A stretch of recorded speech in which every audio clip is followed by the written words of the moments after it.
વડોદરા ગ્રામ્ય એલસીબી ટીમે 57 લાખ ઉપરાંતના દારૂ સાથે એક શખ્સની અટકાયત કરી હતી. વડોદરા ગ્રામ્ય લોકલ ક્રાઇમ બ્રાન્ચની ટીમો પ્રોહિબિશન સહિતની ગુનાખોરી ડામવા માટે સતત પ્રયત્નશીલ હોય છે.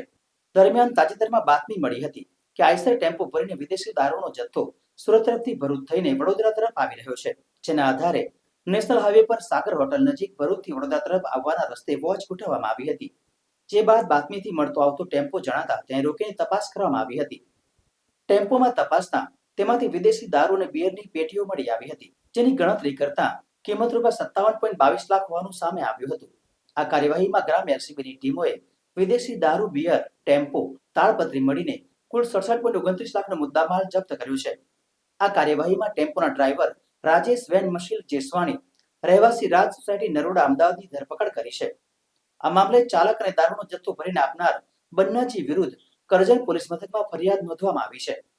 જે બાદ પોલીસે આ મામલે આરોપીઓ વિરુદ્ધ વધુ કાયદેસરની કાર્યવાહી હાથ ધરી હોવાનું જાણવા મળી રહ્યું છે.